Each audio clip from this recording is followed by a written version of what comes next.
Good morning students. आज मैं आपको इंग्लिश में lesson 2 the smell of bread and the sound of money story पढ़ाने जा रही हूँ, अर्थात रोटी की महक और रुपए की खनक। The smell of bread and the sound of money is a pleasant story in which a stingy baker is punished for his undue claim against an innocent poor man. The court did not accept his claim and taught him a lesson that punish should fit the crime. अर्थात the smell of bread and the sound of money आनंद देने वाली कहानी है जो बहुत ही अच्छी और इंटरेस्टिंग है, जिसमें एक कंजूस बेकर को किसी गरीब निर्दोष व्यक्ति के विरुद्ध अनुचित शिकायत करने का दंड मिला। कोर्ट ने उसकी शिकायत नहीं मानी और उसे शिक्षा दी कि दंड अपराध के उपयुक्त होना चाहिए।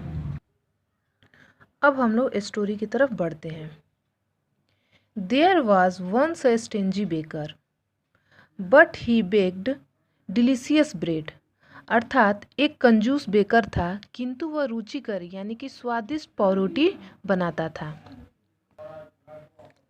There was a poor man. कोई एक गरीब आदमी था। He wish to enjoy sweet smelling bread but he did not have any money. उसने मीठी सुगंध वाली पावरोटी का आनंद लेना चाहा किंतु उसके पास रुपए नहीं थे। So he would stand outside the bakery every day enjoying the nice smell of baking bread. इसलिए वह पावरोटी की दुकान के आगे रोज खड़ा हो जाता, वहाँ पकती हुई पावरोटी का अच्छा सुगंध लेता। The baker was very angry with the poor man. वह रोटी वाला उस गरीब आदमी पर बहुत गुस्सा गया था।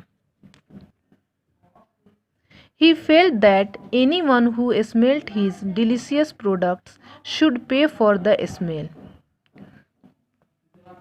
उसने सोचा कि कोई जो उसके स्वादिष्ट सामान या चीज को सूंघता था उसे उस गंध के लिए रुपए देना चाहिए। So he took the poor man to court.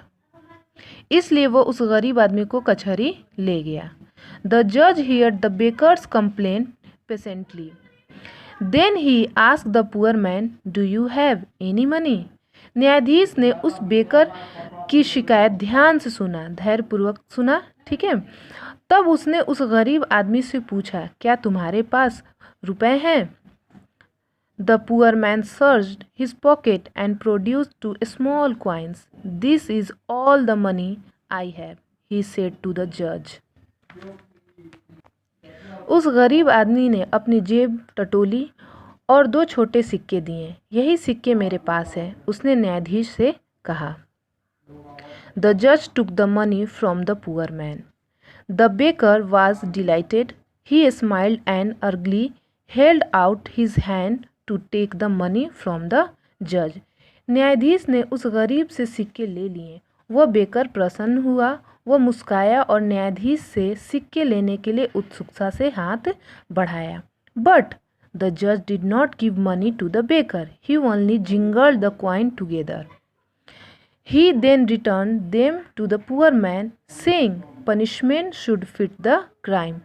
The price of the smell of the bread should be the sound of the money."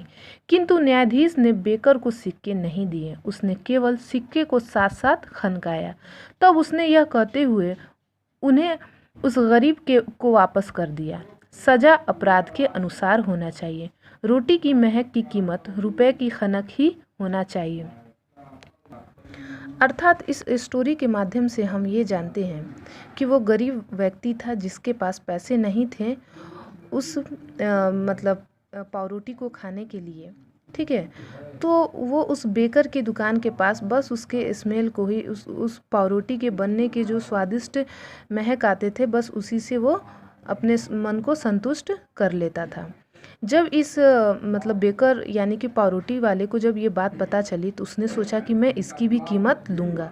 तो इसलिए उसने क्या किया, उसे कोर्ट में ले गया और उसने उस पर इल्ज़ाम लगाया कि ऐसी ऐसी बात है कि उसने मेरे दुकान के पास आकर उस पावरोटी की महक लेता है। तो कोर्ट जो न्यायाधीश थे उन्होंने भी उस गरीब व्यक्ति से कुछ पैसे लिए और क्या किया, तो पावरोटी वाले को लगा कि ये न्यायाधीश जो हैं उससे पैसे लेके मुझे देंगे, लेकिन न्यायाधीश ने क्या कहा, जैसा अपराध था तो ठीक उसी तरह सज़ा भी दी।